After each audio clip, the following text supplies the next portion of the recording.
This is such a good topic, whether it is a backyard party that has become too loud or a neighbor's garden that is creeping out of control. Today, we're taking a look at how to handle awkward situations with your neighbors. I don't have those, though. No, well, good for you. I'm glad you don't. But these are situations that are all too common this time of year, and we are not the experts. So we've brought in the expert, Chief Etiquette Officer Blais Comeau. Thank you so much for being here. Thank you for having me. This is a tricky one. We really got into it in our meeting yesterday because I apparently am too quick to call police. So I'm We're that neighbor. I'm going to learn proper etiquette this morning. Let's start with backyard parties. How loud is too loud?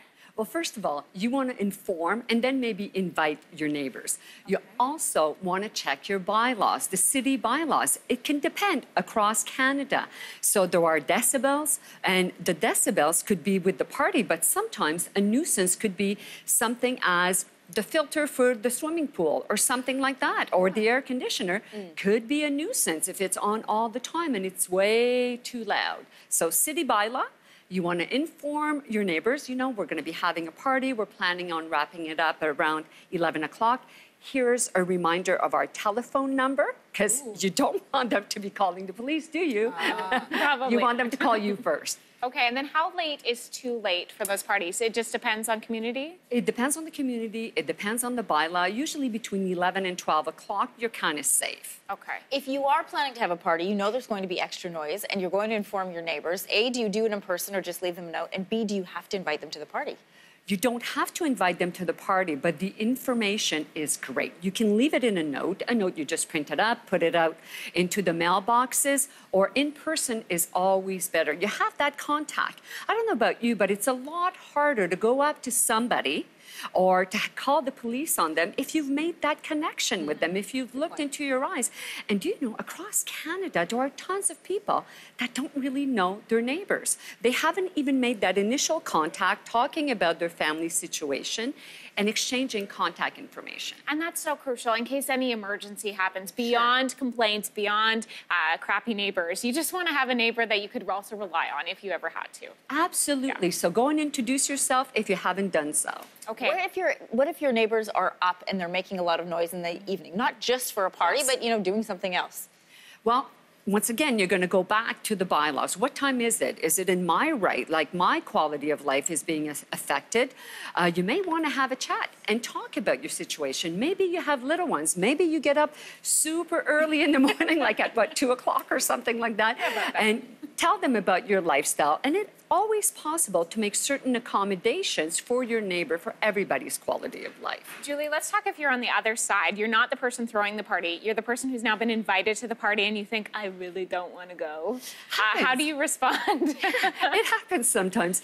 And the first thing, my big recommendation as an etiquette expert is to make sure that you RSVP. There's this trend going on across the nation where people don't take the time to confirm, to RSVP, to change their plans. That's number one. Secondly, you don't have to go. The gracious thing to do is to say, thank you so very much for thinking about us. Unfortunately, we're not able to attend. And lastly, be very careful that you didn't make the decision to attend somebody else's barbecue and then go on social media and put it all over social media. Then there could be really serious consequences to that. Then they're offended. Right. Absolutely, absolutely. So you don't have to say why to justify. You may, if it's someone that's very close to you, someone that's very dear, to explain the situation. But generally speaking, RSVP, say thank you very much for thinking about us, and decline graciously. What if you have a neighbor, and this has nothing to do with sound, but what if their lawn is out of control? Oh, I hate Not only this. is that ugly, but what if it starts to creep over onto your property? What can you do? You call the police. That's what I always do. Because you chose the neighborhood, I feel right? like your name is on file somewhere in the police station. I learned it Don't from pick my, up. It's I have Miss to McEwen. say, I've learned from my father. Dad, it's your fault. Location, location, location, right? That's why you chose the neighborhood. You know, sometimes when something is out of control, there could be hindrances, there could be nuisances that are beyond something that's personal. It could affect the environment, it could affect the safety of children, it could affect the safety of pets. So you really want to put on your reporter's hats, you want to observe what's going on, you may want to be taking notes. a conversation could be in order, but if it's way out of control, this is one of those where you may want to call public security and you want to state the facts. They will investigate. And in my experience, a lot of the time, something else is at stake here. There's something else that's going on. Right. I have a question about trees. What if someone's tree is growing over into your yard? Do you have to check with them first before you trim? It is their tree, so it is their tree. It is on their property, and I'm not a lawyer, so maybe we want to check with a lawyer first. But it is on their property, so you want to check. And you could also propose, like it's affecting like our swimming pool. Sometimes a lot of the leaves will be going into the swimming pool. We're prepared to pay the cost, or we're having someone that's coming into our backyard, and they're going to be cutting some of our trees. So if you want, at the same time, they could chop a couple of those branches. So you can take the onus on yourself, but really if it's their tree, should they be paying for it to be trimmed if it's falling into your yard?